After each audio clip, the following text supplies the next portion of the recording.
मध्य प्रदेश नगरीय निकाय चुनाव में इस बार मुकाबला तगड़ा होने वाला है। बीजेपी के लिए चुनौती नगर पालिका निकालना होगी, तो नगर निगम जीतना कांग्रेस के लिए चुनौती भरा होगा।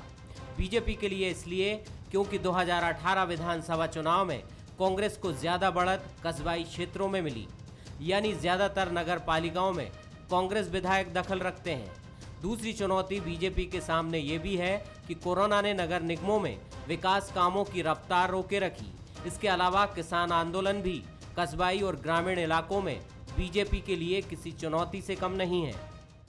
कहाँ कौन विधायक है इसका प्रश्न नहीं, नगरीय निकाय के चुनाव हैं और अधिकांश नगरीय निकाय चुनाव में भारतीय जनता पार्टी के लोग जीते हुए हैं। आप जाकर देखेंगे तो नगर परिषद हो, नगर पालिका हो, नगर निगम हो, इन तीनों ही क्षेत्र में 15 साल में इन क्षेत्रों की दशा बदल दी है और उस विकास के काम के आधार पर ही और अगला विकास का एजेंडा लेकर ही भारतीय जनता पार्टी चुनाव में जाएगी।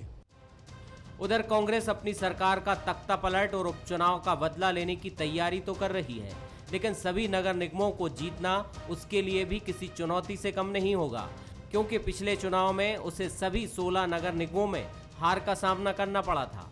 दूसरा, शहरी मतदाता बीजेपी के पक्ष में वोट करता रहा है। अब नगरीय निकाय चुनाव में 100 से ज़्यादा वो नगर पालिकाएं जहां विधायक हमारे हैं वो भी कांग्रेस पार्टी जीतेगी, क्योंकि भारतीय जनता पार्टी के नगर पालिका अध्यक्ष और महापौरों के खिलाफ जबरदस्त जन आक्रोश है, एंटी इनकम्बेंसी है। साथ ही कांग्रेस पार्टी ने जो 15 महीने का काम किया है और हमारे विधायकों का कार्यकाल, वो भी कांग्रेस पार्टी को मदद करेगा। हमें पूरी उम्मीद है कि न केवल वो 100 नगर पालिकाएँ जहाँ हमारे विधायक हैं, मध्य प्रदेश की अधिकांश नगर पालिका और नगर निगम कांग्रेस जीतेगी। निकाय चुनाव में ताकत दोनों तरफ एड़ी चोटी की होगी। कांग्रेस जिताऊ और युवा चेहरों को मैदान में ला रही है। इतना ही नहीं, कांग्रेस ने महापौर पद के लिए विधायकों को भी मैदान में उतारने का फैसला किया है और इंदौर सीट के लिए प्रत्याशी के तौर पर विधायक का नाम घोषित भी कर दिया है। दूसरी तरफ बीजेपी सत्ता और संगठन के स्तर पर जीत की बिसात बिछा रही है। चुनाव से पहले सरकार का जोर स्थानीय स्तर पर विकास के कामों को गति देने पर है। दूसरा, संगठन के स्तर पर बीजेपी राज्य सरकार और केंद्र सरकार की योजनाओं को घर घर पहुंचाएगी, यानी दोनों तरफ जीत की तैयारी पूरी और पक्की है। जुगल किशोर शर्मा, बंसल न्यूज, भोपाल। नमस्कार, मैं हूं शरद द्विवेदी और हमारा आज का मुद्दा है निकाय का रण, जीत का प्रण। लीजिए साहब, एक और चुनाव के दरवाजे पर मध्य प्रदेश खड़ा हो गया है और लोकतंत्र में ये नियति हो जाती है कि किसी न किसी रूप में चुनाव की ये चुनौती। और मुझे याद है कि प्रधानमंत्री नरेंद्र मोदी साहब ने तो एक बार ये कहा भी था कि ये भी बड़ी विचित्र बात है कि हर चुनाव हमारे लिए लिटमस टेस्ट हो जाता है। हर चुनाव में ये कहा जाता है इससे तय होगा, ये है चुनाव का सेमीफाइनल और इसके बाद फाइनल तय होगा। ये तमाम एडजेक्टिव्स लगा दिए जाते हैं, लेकिन क्या करें। देश की अगर हम बात करें तो हर साल कुछ ना कुछ राज्यों में विधानसभा चुनाव होते हैं और हर चुनाव के लिए मीडिया, ख़ासतौर से इलेक्ट्रॉनिक मीडिया यानी टेलीविज़न चैनल्स यही बात कहते हैं कि साहब ये सेमीफाइनल है। अब जैसे पश्चिम बंगाल को सेमीफाइनल मानने वालों की कमी नहीं होगी। और दूसरी महत्वपूर्ण बात है कि राज्यों में भी नगरीय निकाय के चुनाव, पंचायत के चुनाव, लोकसभा और विधानसभाओं के उपचुनाव, ये प्रक्रिया किसी न किसी रूप में चलती ही रहती है। और अब जो चुनौती है वो निकाय चुनाव की चुनौती है। और अगर नगर निगमों की बात करें तो निश्चित तौर पर बीजेपी का पलड़ा भारी है, लेकिन ये भी सही है कि 90+ विधायकों वाली कांग्रेस उन नगर पालिकाओं पर मजबूती से निगाह जमाए है जहां उसके विधायक 2018 में जीत के आए और 2020 के बाय इलेक्शन में भी वो सीट्स या तो रिटेन की या बीजेपी से छीनी। तो ये एक महत्वपूर्ण बात है कि क्या ये लड़ाई इस बार बहुत दिलचस्प होने जा रही है। लोकतंत्र के लिए अगर बात करें तो जवाब हाँ में आना चाहिए कि बिल्कुल ठीक है साहब, लोकतंत्र का हर एक चुनाव चुनौती होना चाहिए, मजबूत टक्कर का साक्षी उसको बनना चाहिए जिससे पक्ष और विपक्ष जनता के हित में बड़े फैसले कर सकें। आज इसी पर हम बात करेंगे। मिलिए उन मेहमानों से जो हमारे साथ हैं। हमारे साथ हैं वरिष्ठ पत्रकार, राजनीतिक विश्लेषक, कई पुस्तकों के लेखक शिव अनुराग पटेरिया जी, जिनकी अभी जो ख़ासतौर से कॉम्पिटिटिव एग्ज़ाम में रुचि रखते हैं उनको मैं बता दूं कि मध्य प्रदेश की हूज़ हू बहुत ज़बरदस्त उनकी किताब है जिसके पन्ने मैंने भी पलटे हैं। और मैं यहाँ बैठकर कोई मार्केटिंग अधिकारी की तरह नहीं ये प्रतिक्रिया दे रहा हूँ, लेकिन पढ़िएगा उसको, क्योंकि मध्य प्रदेश के खाटी निवासी हैं शिवनराग पटेरिया जी, और बहुत सुंदर तरीके से उन्होंने पूरे मध्य प्रदेश की जानकारी उसमें सहेजी है। वो हमारे साथ हैं। मेरे साथ स्टूडियो में है अजय सिंह यादव, युवा नेता कांग्रेस प्रवक्ता, बहुत स्वागत है। और कृष्ण गोपाल पाठक जी हैं जो किसी अध्येता राजनेता की तरह लिखते रहते हैं हमेशा। मैं भी उत्सुक रहता हूं, झांकने में डरता हूं इनकी नोटबुक में कि कहीं इसको कॉपी या चीटिंग ना मान लिया जाए कि ये एंकर महोदय पढ़ के भांप गए हैं इनके मस्तिष्क को। इनका भी मैं बहुत स्वागत करता हूं।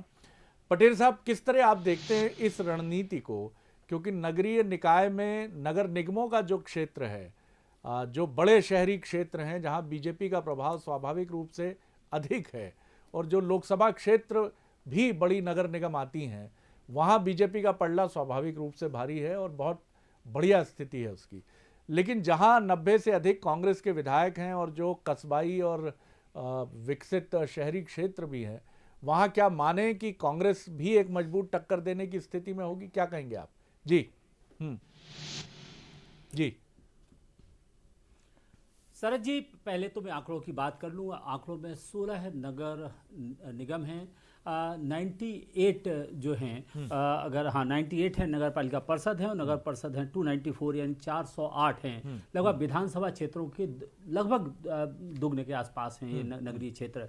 तो इनके जो नतीजे हैं मध्य प्रदेश के बारे में एक सैंपल साबित हो सकते हैं। दूसरी सबसे बड़ी बात है, या बिल्कुल सही है कि शहरी क्षेत्रों में भारतीय जनता पार्टी का प्रदर्शन कांग्रेस की तुलना में नगरीय चुनाव में हमेशा बेहतर रहा है। पिछले शिवराज जी के 3 कार्यकाल देखें, लगातार आप नगरीय क्षेत्रों में बेहतर प्रदर्शन करते रहे हैं। जैसे ग्रामीण क्षेत्रों में आता है तो उनके क्योंकि क्षेत्र छोटे हो जाते हैं और स्थानीय प्रभाव काम करने लगता है, तो वहाँ पर कांग्रेस अच्छा प्रदर्शन करती रही है।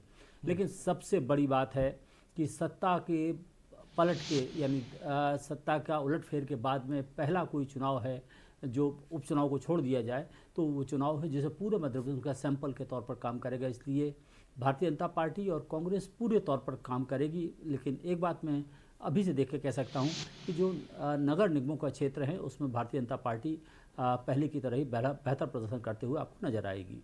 जी बिल्कुल, आपने, मुझे लगता है यही विश्लेषण का सबसे महत्वपूर्ण सिरा है कि अगर कांग्रेस अपने उस तरफ जो उसका एक होल्ड है, उसका इरोशन यानी उसका क्षरण नहीं होने देती है और उसको इंटैक्ट रखती है, तो ये माना भी जा सकता है कि 2023 का रण भी रोचक होगा, क्योंकि कांग्रेस अपने होल्ड को, जहां उसकी मजबूती से उसकी जगह बनी है, उस जगह को उसने बीजेपी की तरफ नहीं जाने दिया है या कमज़ोर होने नहीं दिया है। अजय जी, देखिए शरद जी, जिस तरह से अगर हम देखें मध्य प्रदेश में 2018 के विधानसभा चुनाव थे वो निर्णायक थे, बड़े पैमाने पर बदलाव की शुरुआत थी।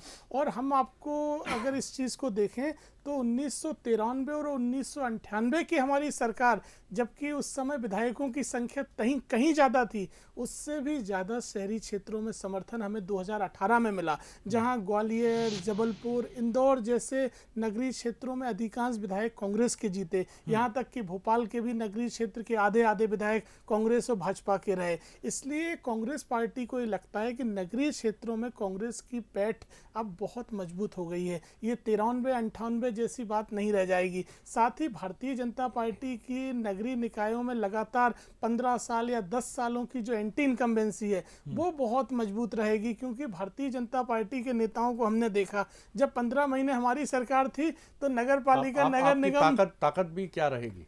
हमारी ताकत के साथ तो कांग्रेस पार्टी उतर ही रही है मैदान में, क्योंकि हमने तमाम जगहों पे जो कमेटियां बनाई हैं, कमेटियों ने सर्वे किए हैं, स्थानीय स्तर पे मुद्दे किए हैं। साथ ही हमारे कार्यकर्ताओं में एक उत्साह है नगरीय निकाय में कांग्रेस के सिंबल पे चुनाव लड़ने के लिए। इसलिए लगता है कि कांग्रेस पार्टी का जनाधार फिर से बहुत मजबूत रहेगा और नगरीय निकाय में अधिकांश सीटें कांग्रेस जीतेगी। भारतीय जनता पार्टी को न केवल स्थानीय मुद्दे, साथ ही बड़े बड़े मुद्दे, पेट्रोल, डीजल और किसान आंदोलन जैसे मुद्दों का भी सामना इन नगरीय चुनावों में करना पड़ेगा, क्योंकि नगर पंचायत और नगर पालिका क्षेत्रों में तो किसानों का मुद्दा बहुत प्रभावी रहने वाला है। पेट्रोल डीजल जैसे मुद्दे तो हर आम आदमी से जुड़े हुए मुद्दे हैं, इसलिए भारतीय जनता पार्टी के लिए बहुत भारी पड़ने वाले हैं। हमारे इंटरनल सर्वे भी हुए हैं। फूल छाप कांग्रेसियों के लिए भी दरवाजे खोलेंगे आप? इस बार कांग्रेस पार्टी ने निर्णय लिया है कि जो भी निष्ठावान कांग्रेसी हैं केवल उन्हीं को टिकट दिए जाएंगे जिन्होंने भी पार्टी के खिलाफ काम किया है या जिनकी शिकायतें अनुशासनहीनता की आई हैं, उनको किसी भी स्तर पे कहीं उम्मीदवारी नहीं दी जाएगी। जी चलिए, मैं कृष्ण गोपाल पाठक जी की प्रतिक्रिया लेता हूँ। तो साहब, कुछ आत्मविश्वास नज़र तो आ रहा है मजबूती से। कांग्रेस की बात करें पाठक साहब, और पटेरिया साहब का विश्लेषण भी आपने सुना कि कस्बाई क्षेत्रों में या अर्ध शहरी क्षेत्रों में कांग्रेस खम ठोक रही है मजबूती से। देखिए शरद जी, मैं स्पष्ट तौर पर बोलना चाहूँगा कि कांग्रेस की काट की हांडी थी, 2018 में एक बार चढ़ गई। वो बड़े बड़े वादों की सरकार थी। मध्य प्रदेश की 7.5 करोड़ जनता को दिखाए गए सब्ज बागों की सरकार थी, लेकिन जब मध्य प्रदेश की जनता के सिर से वो सब्ज बागों का और वादों का नक्शा उतरा तो हमने देखा कि 28 विधानसभा क्षेत्रों में जब उपचुनाव हुए तो भारतीय जनता पार्टी ने 12% वोटों की बढ़त बनाई, ना सिर्फ नगरीय क्षेत्रों में बल्कि ग्रामीण क्षेत्रों में भी। और 19 विधानसभा क्षेत्र हम कांग्रेस से छीनकर भारतीय जनता पार्टी के लिए लेकर आए। दूसरी बात, जहां कांग्रेस की नाकामी की लिस्ट बहुत लंबी है, 15 महीने के कार्यकाल की, वहीं भारतीय जनता पार्टी की उपलब्धियों की लिस्ट भी बहुत लंबी है। मैं सिर्फ कुछ पॉइंट पर अपनी बात रखना चाहूँगा। सबसे पहले तो कांग्रेस पार्टी जो बोल के आई थी कि हम किसानों का हर 2 लाख तक का कर्जा माफ़ करेंगे, बेरोजगारी का भत्ता 4,000 रुपये प्रति माह देंगे, मुख्यमंत्री कन्यादान योजना की राशि बढ़ाकर 51,000 करेंगे, स्कूटी देंगे बच्चियों को पढ़ने वाली, हर पंचायत में गौशाला बनाएंगे। एक भी वादे की कसौटी पे शरद जी खड़े नहीं उतर पाए। एक भी मध्य प्रदेश का बेरोजगार नौजवान लाके खड़ा कर दें जिसको इन्होंने 4,000 रुपया प्रति माह भत्ता देने की शुरुआत भर कर दी हो, शुरुआत भी नहीं कर पाई है, क्योंकि इनके पास अपने वादा पूरा करने के लिए ना कोई विजन था ना कोई मिशन था। ये तो अपने लिए आने दो आने दो आने दो करते रहे। 1.25 साल तक इनका यही कारनामे मध्य प्रदेश की जनता ने देखे। रही भारतीय जनता पार्टी की बात, तो सबसे पहले तो मैं पूरे देश की बात कर रहा हूं, मध्य प्रदेश की जनता भी उसी में आती है क्योंकि आंकड़े ये पूरे देश के हैं। 80 करोड़ गरीबों को कोरोना काल में मुफ्त अतिरिक्त अनाज देने का काम नरेंद्र मोदी सरकार ने किया, जिसमें मध्य प्रदेश के नगरीय क्षेत्र भी आते हैं।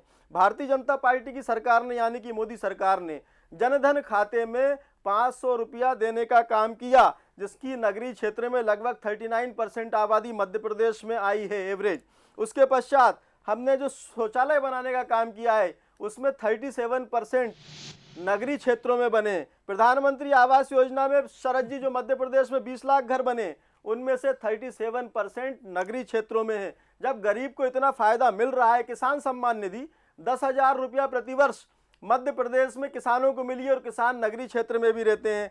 मुख्यमंत्री कन्यादान योजना जो शिवराज सरकार की, शरद जी आखिरी बात मेरी, बड़ी विलक्षण योजना थी और जिसका फॉलो पूरे भारत देश की सरकारों ने, राज्य सरकारों ने करने का काम किया। 39% विवाह नगरीय निकाय क्षेत्रों में हुए। नगरीय निकाय क्षेत्रों में हमने सड़कें दी हैं, कांग्रेस के शासनकाल की लोगों ने सड़कें देखी हैं। बोलिए अजय जी, बहुत संक्षेप में। देखिए शरद जी, उपचुनाव की बात जहां तक आई, इस उपचुनाव में 2 ही नगर निगम क्षेत्र थे जहां उपचुनाव थे, तो वो चाहे मुरैना हो चाहे ग्वालियर हो, दोनों जगह बढ़त कांग्रेस की बरकरार है इस उपचुनाव के बाद भी। इसलिए भारतीय जनता पार्टी ये कहे कि उपचुनाव में वो हवा बदल गई है, तो वो उपचुनाव में भी नहीं बदली है। जो दलीलों के तीर हैं ये चलते रहेंगे। पटेल साहब, आपने सुना होगा कृष्ण गोपाल पाठक जी को कि उन्होंने नरेंद्र मोदी जी का नाम लिया और केंद्रीय योजनाओं के और कोरोना काल में जो 80% आबादी तक राशन पहुंचाने की एक पहल थी, उसका भी उन्होंने जिक्र किया। क्या आप ये मानते हैं कि जैसा समीक्षक भी कहते हैं कि बीते कुछ वर्षों के चुनाव में, खासतौर से राष्ट्रीय राजनीति में नरेंद्र मोदी जी के अभ्युदय के बाद, उनके सामने आने के बाद, बीजेपी की एक ताकत कह लीजिए या एक रणनीति कह लीजिए कि नरेंद्र मोदी प्रत्यक्ष या परोक्ष रूप से, डायरेक्टली इनडायरेक्टली इलेक्शन सिनेरियो में मौजूद रहते हैं, और ये वही वजह है कि नगरीय निकाय के चुनाव में भी बीजेपी के कृष्ण गोपाल पाठक जी नरेंद्र मोदी जी की योजनाओं का जिक्र कर रहे हैं। जी सर। शरद जी, नरेंद्र मोदी ऐसे प्रतीक पुरुष के तौर पर उभरे हैं जिनके नाम पर भारतीय जनता पार्टी, चाहे म्यूनिसिपल कॉर्पोरेशन के यानी नगरीय चुनाव हो, चाहे पंचायतों के चुनाव हो पूरे देश में, और चाहे वो विधानसभाओं के चुनाव हो या लोकसभा के चुनाव हो, उसमें नरेंद्र मोदी के प्रतीक को आगे रख के करती है। दरअसल नरेंद्र मोदी साहब की जो शख्सियत है उस पर बहुत ज़्यादा सवाल आप नहीं कर सकते हैं, सवाल कर सकते हैं, उनके खिलाफ हो सकते हैं, उनके खांटी खिलाफ हो सकते हैं, लेकिन उनको लेके आप आरोपित कोई करने की स्थिति में नहीं है। दूसरा, मोदी जी ने जिस तरह से पूरे देश का पॉलिटिकल सिनेरियो और सीन को बदला है, उसमें भारतीय जनता पार्टी हर तरह से इनकैश कराने की कोशिश। अगर आप मध्य प्रदेश के किसी व्यक्ति को आप आगे रखते हैं तो मध्य प्रदेश की तमाम योजनाओं के बारे में आप सवाल खड़ा कर सकते हैं, लेकिन पूरे देश में एक जिस किस्म का सिनेरियो मोदी जी की उपस्थिति के बाद पैदा हुआ है, उसमें सवाल करने की गुंजाइश बहुत कम रह गई है। आप आरोप लगा सकते हैं लेकिन सवाल नहीं कर सकते हैं। आरोप अलग चीज़ होती है और सवाल वो होते हैं जो आपसे जवाब मांगे जाते हैं। इसलिए मुझे लगता है मोदी जी को चाहे बाई इलेक्शन हो और चाहे वो सिविक बॉडीज के इलेक्शन हो, चाहे पंचायतों के इलेक्शन हो, हर जगह मोदी जी को एक प्रतीक पुरुष के तौर पर आगे रख दिया जाता है और उन्हीं के नाम पर वोट मांगे जाते हैं, क्योंकि उनसे बड़ी वोट कैचिंग मशीन आज हिंदुस्तान में कोई नहीं है। देखिए, ये एक बड़ा महत्वपूर्ण सवाल है अजय जी कि आपके पास ऐसा कौन सा चेहरा है। इसके पहले जो 2003 से लेकर 2018 के पहले का यानी 2013 तक के चुनाव में आपके अधिकांश बड़े चेहरे आजमाए जा चुके थे। 18 में कमलनाथ जी का चेहरा आया जो क्लिक हुआ, हालांकि चेहरा माना गया ज्योतिरादित्य सिंधिया का। कैप्टन अमरिंदर सिंह पंजाब में चेहरा हैं, गहलोत और पायलट राजस्थान में चेहरा हैं, पटनायक जी बीजेपी कांग्रेस से संबंध नहीं रखते हैं लेकिन वो अपना एक अलग जनता दल का चेहरा बनकर चमकते रहे हैं उड़ीसा में। एक चेहरे की ज़रूरत होती है हमेशा। आपके सामने भी ये सवाल अब है, क्योंकि ये पूछा जा रहा है कि कमलनाथ जी फिर चेहरा होंगे। वो कह रहे हैं मैं रहूँगा मध्य प्रदेश में, लेकिन ये भी नहीं कह रहे हैं कि अगला चुनाव या केंद्र से कोई नेता कहे, उनके कहने से तो रैशनलाइजेशन नहीं होगा कि कमलनाथ जी के चेहरे पर ही कांग्रेस अगला चुनाव लड़ेगी। तो आपका चेहरा कौन होगा सर? इस निकाय चुनाव में भी लोग जानना चाहेंगे। देखिए शरद जी, मध्य प्रदेश में कांग्रेस का चेहरा तो कमलनाथ जी ही हैं। उन्हीं के नेतृत्व में हमने विधानसभा चुनाव जीता और पार्टी के तमाम नेताओं कार्यकर्ताओं के बीच में आम सहमति है कि कमलनाथ जी के नेतृत्व में कांग्रेस पार्टी अच्छा प्रदर्शन कर रही है और आगे भी करेगी। सरकार जाना एक धोखे की बात है। जनादेश कमलनाथ जी लेके आए थे और हमें उम्मीद है नगरीय निकाय में भी जनादेश हमें मिलेगा। मध्य प्रदेश की जनता ने कमलनाथ जी के 15 साल का कार्यकाल देखा है। पाठक जी ने कुछ वादे बताए जो कम पूरे हुए, लेकिन जो हुए वो भी कम नहीं है। भोपाल इंदौर जैसी मेट्रो, गौशालाएं चालू हुई, 3000 बन गई, निराश्रित पेंशन दुगनी हुई, 30 लाख किसानों के कर्जा माफ हुए, सरकार ने स्वीकार किया। तो ये उपलब्धियां भी जनता ने देखी है। दूसरी तरफ मोदी जी का नाम, अब वो नाम नीचे आने लगा है। पंजाब का चुनाव देखिए, क्या केंद्र की योजनाएं पंजाब में नहीं थी? क्या वो शौचालय और जो गैस रसोई के वादे हैं वो पंजाब में नहीं थे? तो वहाँ आप 2000 वार्डों में से केवल 30 वार्ड चुनाव जीत रहे हैं। तो ये माना जा सकता है कि अब केंद्र के नाम की हांडी मध्य प्रदेश में नहीं चढ़ने वाली है। और मध्य प्रदेश में भी शहरी क्षेत्रों में जो काम हुए थे वो 2014 के पहले हमारी सरकार ने जो पैसा दिया, चाहे JNURM हो, चाहे BRTS जैसे कॉरिडोर हो, चाहे छोटी छोटी नगर पालिकाओं को कमलनाथ जी ने जो सीधा पैसा दिया, उससे जो विकास हुआ, उसके बाद भाजपा की केंद्र सरकार ने ऐसी कोई योजना और मध्य प्रदेश को कोई स्पेशल पैकेज भी नहीं दिया।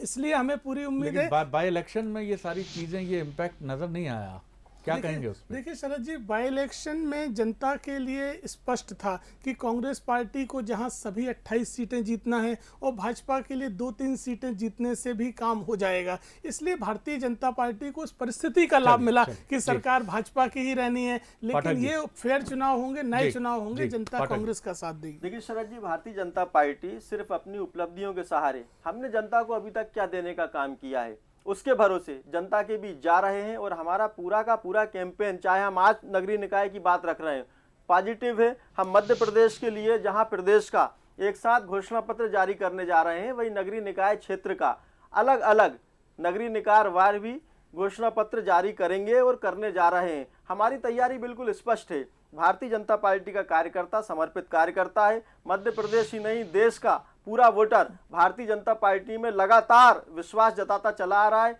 हालांकि अभी मेरे मित्र ने पंजाब का उदाहरण दिया, शरद जी, मेरा एक छोटा सा यहाँ पर बात है, ना तो हम 2014 में जब पूरा देश नरेंद्र मोदी जी की लहर में बह रहा था, उनको समर्थन दे रहा था, तब भी पंजाब में नहीं थे हम। 2019 में भी हम प्रभावशाली नहीं थे। निश्चित तौर पर कुछ राज्य अभी भी देश में ऐसे हैं जहां भारतीय जनता पार्टी अपना प्रभाव पूरी तरीके से नहीं छोड़ पाई है। उनमें केरल और पंजाब भी आते हैं, जहां हम अगली बार बेहतर करने का प्रयास करेंगे।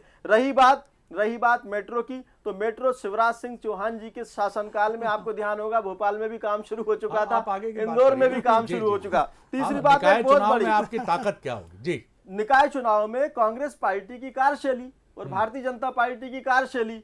भारतीय जनता पार्टी ने मध्य प्रदेश की जनता जनार्दन को जो जन कल्याणकारी योजनाएं दी हैं, डेवलपमेंट के काम दिए हैं, मूलभूत सुविधाएं दी हैं, वो होगा। वहीं कांग्रेस पार्टी का 1.25 साल का फेल कार्यकाल होगा। और एक बहुत बड़ी बात, शरद जी, एक आखिरी बात बहुत बड़ी है। कांग्रेस पार्टी ने अपनी चुनावी रणनीति इंदौर में घोषित कर दी है, जहां वो इस देश की पहचान भगवान राम पर प्रश्न चिन्ह लगाते हैं। वहीं कांग्रेस पार्टी के जिलाध्यक्ष कैंडिडेट के साथ कुरान की कसम खिलवाते हैं कि कुरान की कसम खाइए, आपको कांग्रेस पार्टी को जिताना है। यही कांग्रेस पार्टी और भारतीय जनता पार्टी में अंतर है, जो यहाँ पर इंदौर में भी दिखाई दिया है। जवाब दीजिए। देखिए शरद जी, भारतीय जनता पार्टी की रीति नीति और कहनी और कथनी में फर्क है।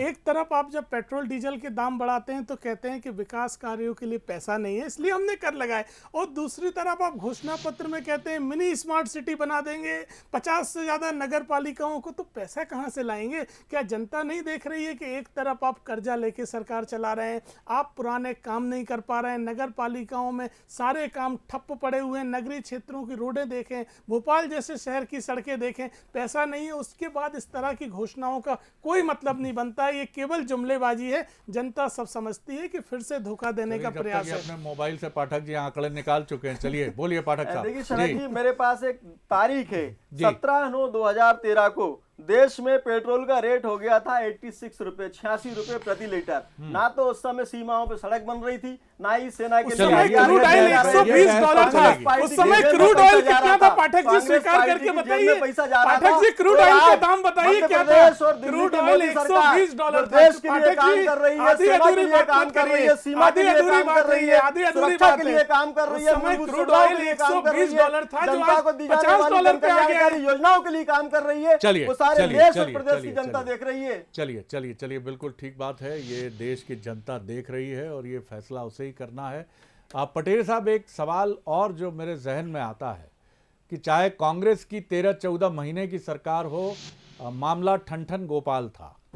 बीजेपी की सरकार आई तो कोई सी चेंज तो था नहीं, मामला तब भी बिल्कुल खाली था खजाना।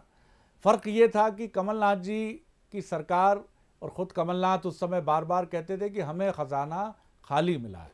शिवराज जी उस पर विपक्ष में रहते हुए भी प्रतिवाद करते थे और उन्होंने बाद में मुख्यमंत्री बनने पर भी इसका जिक्र नहीं किया। उन्होंने कहा मैं नहीं कहूँगा ख़जाना खाली है। लेकिन ऋण पर पिछली सरकार भी थी, ऋण पर मौजूदा सरकार भी है, और यही वजह है कि पिछली सरकार भी माफिया के खिलाफ अभियान छेड़ती थी। क्योंकि मैं नहीं कहता कि इसमें कोई बुराई है, बहुत अच्छी बात है, लोगों को राहत मिलती है। मिलावट के खिलाफ भी कांग्रेस सरकार का अभियान था, क्योंकि ये बड़ी हेडलाइंस बनती हैं और लोगों के लिए मैं अपीजमेंट शब्द नहीं बोलूँगा, लेकिन उनको एक संतोष प्रदान करती हैं। और ये बीजेपी सरकार के लिए भी कहीं ना कहीं उसी लाइन पर आगे बढ़ने की बात रही। ऐसे में आपको क्या लगता है, निकाय चुनाव में क्या आकर्षित करेगा? चेहरा किसी पार्टी का निरंतर सत्ता में रहना, या फिर आपको लगता है कुछ चेहरों के साथ कुछ और चीजें भी होंगी? जी शरद जी, चेहरों के साथ साथ बहुत सी चीज़ें होती हैं। चाल, चरित्र और चेहरा, तीनों चीज़ें होती हैं। चाल यानी आपके संगठन किस तरह चल रहा है वहाँ पे, आपका चरित्र यानी आपका पिछला परफॉर्मेंस कैसा है, इसका अलग अलग विषय कर, और चेहरा कौन सा है, कौन सा व्यक्ति आप सामने लेके खड़े हैं। कई बार आपने देखा होगा कि बहुत ही निर्दोष किस्म के जो चेहरे किसी पार्टी से नहीं होते, वो चुनाव जीत जाया करते हैं। सबसे बड़ी बात है कि जो पार्टी एक बेहतर चेहरे को प्रस्तुत करेगी, निर्दोष चेहरे को प्रस्तुत करेगी और संगठनात्मक क्षमता उसके साथ लगाएगी, और जो कुल मिला के और इसके अलावा एक भरोसा करने लायक वादा कर पाएगी, उस पार्टी को विजय मिलेगी। सबसे बड़ी बात है, लोग जानने लगे हैं, कहते हैं ना, ये पब्लिक है, सब जानती है। दूसरा सबसे बड़ी बात है कि जिसकी सरकार होती है अक्सर उस पार्टी को बहुमत मिलता है। ये मेरा आज तक का हमेशा आकलन रहा है, क्योंकि लोगों को लगता है कि अगर नगरीय चुनाव में वही लोग आएंगे तो फायदा होगा। तो अब फायदा होगा कि नहीं होगा एक बहुत अलग बात है, लेकिन सबसे बड़ी बात है चेहरा, चाहे वो प्रत्याशी का चेहरा हो, चाहे वो प्रधानमंत्री नरेंद्र मोदी का चेहरा हो, चाहे मुख्यमंत्री शिवराज जी का चेहरा हो, और चाहे वो सत्ता हो या संगठन हो या संघ हो, इनकी उपस्थिति किस तरह से है। सबसे बड़ी बात है ये बहुत छोटे चुनाव होते हैं जिनमें मोबिलाइज आपको अपने वोटर को बहुत ज़्यादा करना पड़ता है। बिल्कुल। और पटेल साहब, आपकी बात पर मुझे 80 के दशक या 70 के दशक का राजेश खन्ना साहब का एक फिल्म का गीत याद आ गया। दिल को देखो चेहरा न देखो, चेहरों ने लाखों को लूटा, दिल सच्चा और चेहरा झूठा। ज्योतिरादित्य सिंधिया कहते हैं कि अब प्रत्याशी महत्वपूर्ण है, पार्टी उतनी महत्वपूर्ण नहीं है। ये उनका एक पुराना इंटरव्यू है बंसल न्यूज़ से बातचीत में। ये बात बिल्कुल ठीक है कि चेहरा महत्वपूर्ण है, लेकिन पार्टी भी कई बार बहुत महत्वपूर्ण हो जाती है। जहाँ चेहरा महत्वपूर्ण नहीं होता है, वहाँ व्यक्ति ये देखता है कि पार्टी कौन सी है, पार्टी का चाल चरित्र और चेहरा क्या है, ये पार्टी कैसे चलती है। तो आखिर कॉम्बिनेशन है क्या? प्योरली चेहरा, क्योंकि निर्दलीय बराबर जीतते हैं और दोनों ही बड़ी पार्टियों को मध्य प्रदेश में हराकर जीतते हैं, जो ये बताता है कि चेहरा एक बहुत बड़ा रोल प्ले करता है। लेकिन कई जगह, माफ़ कीजिएगा, ऐसे चेहरे भी जीत जाते हैं जिन पर दांव लगाने के लिए कोई तैयार नहीं होता। तो दिल कहता है कि पार्टी का मामला तगड़ा है यहाँ पर। तो कुल मिलाकर है तो ये एक जटिल पहेली, लेकिन चेहरा अच्छा देना एक अच्छी रणनीति हमेशा मानी गई है। तो तय मानिए पटेरिया साहब की इस बात में ही छिपा है जीत का सार कि अच्छे चेहरे दीजिए। जो दुनिया के खरबपति वॉरेन बफेट कहते हैं, जब उनसे पूछा गया कि आपकी सफलता का राज क्या है, तो उन्होंने कहा, मैं अच्छे घोड़े चुनता हूँ और अच्छे घुड़सवार उन पर बिठाता हूँ और फिर उस विज्ञापन की तरह भूल जाता हूँ एक मोटरसाइकिल के, fill it, shut it, forget it. चलिए, बहुत धन्यवाद आप तीनों पैनलिस्ट का। बने रहिए बंसल न्यूज़ पर। नमस्कार।